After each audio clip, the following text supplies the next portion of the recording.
നമസ്കാരം. തെത്സുഗോ കുറോയനഗിയുടെ ടോട്ടോ ചാൻ ജനാലക്കരികിലെ വികൃതിക്കുട്ടി എന്ന പുസ്തകത്തിൻ്റെ അടുത്ത അധ്യായങ്ങളിലേക്ക്. ഇന്നത്തെ എപ്പിസോഡിൽ ഈ കഥയുടെ 3, 4 എന്നീ അധ്യായങ്ങളാണ് ഉൾപ്പെടുത്തിയിരിക്കുന്നത്. 3-ാമത്തെ അധ്യായം പുതിയ പള്ളിക്കൂടം. പുതിയ പള്ളിക്കൂടത്തിൻ്റെ ഗേറ്റിനടുത്ത് എത്തിയപ്പോൾ ടോട്ടോ ചാൻ ഒന്ന് നിന്നു. പഴയ സ്കൂളിൻ്റെ ഗേറ്റിൽ ഉയരമുള്ള തൂണുകളും കമാനവുമുണ്ട്. അതിൽ വലിയ അക്ഷരത്തിൽ സ്കൂളിൻ്റെ പേരെഴുതി വെച്ചിരുന്നു.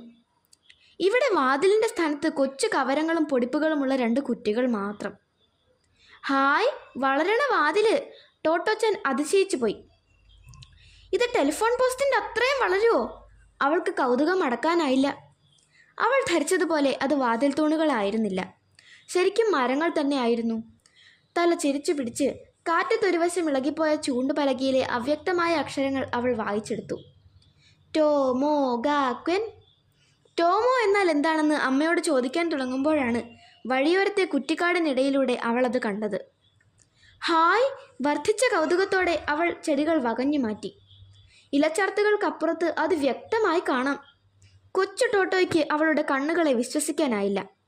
ഹായ്! അവിടെ ഒരു തീവണ്ടി ആ മൈതാനത്തിൽ! അത് ശരിക്കും തീവണ്ടിയാണോ അമ്മേ? അവൾ ചോദിച്ചു. അത് ക്ലാസ് മുറികളായിരുന്നു. നിരത്തിയിട്ടിരിക്കുന്ന ഉപയോഗശൂന്യമായ 6 റെയിൽവേ കോച്ചുകൾ. ടോട്ടോ ചാന് ഒരു സ്വപ്നം പോലെ തോന്നി. തീവണ്ടിയിലെ പള്ളിക്കൂടം.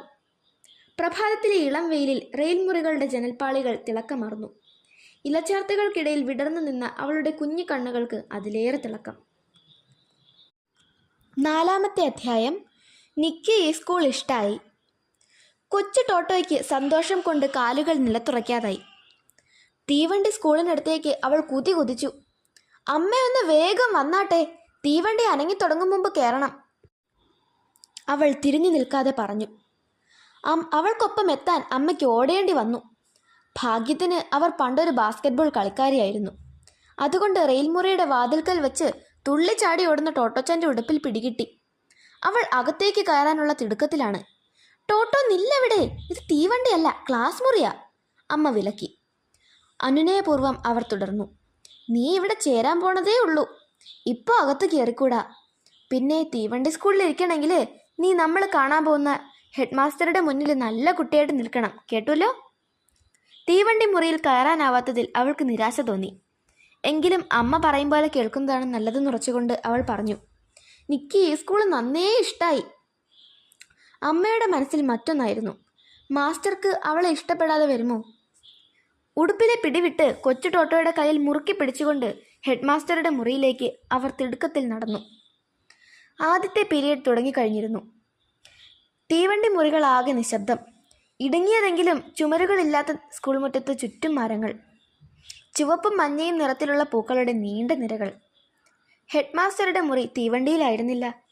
ഗേറ്റിന് മുന്നിലായി അരവട്ടത്തിലുള്ള 7 പടികൾക്ക് മുകളിൽ ഒരൊറ്റ നില കെട്ടിടം. അതിൻ്റെ വലത്തേ അറ്റത്ത് മാസ്റ്ററുടെ മുറി. അമ്മയുടെ പിടിയിൽ നിന്ന് കുതറി ടോട്ടോച്ചാൻ പടികളിലൂടെ ഓടിക്കയറി.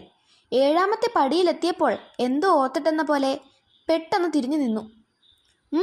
എന്താ നിന്ന് കളഞ്ഞേ? അവൾക്കൊപ്പം എത്താൻ ബന്ധപ്പെട്ടുകൊണ്ട് അമ്മ ചോദിച്ചു. മകളുടെ മനസ്സ് മാറുകയോ മറ്റോ ചെയ്തോ എന്നായിരുന്നു അവരുടെ സംശയം. അമ്മ അവൾക്ക് താഴെ എത്തി. മുകളിലെ പടവിൽ നിന്ന് താഴേക്ക് ചാഞ്ഞ് ടോട്ടോച്ചാൻ അമ്മയുടെ ചെവിയിൽ മന്ത്രിച്ചു. നമ്മൾ കാണാൻ പോണതേ ശരിക്കും ഒരു സ്റ്റേഷൻ മാസ്റ്ററെയാ. അമ്മയ്ക്ക് വേണ്ടുവോളം ക്ഷമയും സഹൃദയത്വവും ഉണ്ടായിരുന്നു. അവളോട് ചേർന്ന് നിന്ന് മന്ത്രിക്കുന്ന സ്വരത്തിൽ അവർ ചോദിച്ചു. ആണോ? അതേ മട്ടിൽ അവൾ വീണ്ടും പറഞ്ഞു. ഹെഡ് മാസ്റ്റർ ആണെന്നല്ലേ അമ്മ പറഞ്ഞേ? ഇത്രയും ട്രെയിൻ ഉണ്ടേല് ഒരു സ്റ്റേഷൻ മാസ്റ്റർ തന്നെയാ. നീ തന്നെ മാസ്റ്ററോട് ചോദിക്ക്, അമ്മയ്ക്ക് ഉത്തരം മുട്ടി. സ്കൂളിൽ തീവണ്ടി മുറി ഉപയോഗിക്കുന്നത് ഏതായാലും വിചിത്രമായൊരു ഏർപ്പാടാണെന്ന് അവർക്ക് സമ്മതിക്കേണ്ടി വന്നു. കൂടുതൽ വിശദീകരിക്കാനാവില്ല, സമയവുമില്ല. എങ്കിലും അവർ പറഞ്ഞു. നിന്റെ അച്ഛൻ വയലിൻ വായിക്കുമല്ലോ, വീട്ടിൽ ഒത്തിരി വയലിനുമുണ്ടല്ലോ. എന്ന് വെച്ച് നമ്മുടെ വീട് വയലിൻ വിൽക്കണ കടയാണോ? ഹേയ് അല്ലാലോ.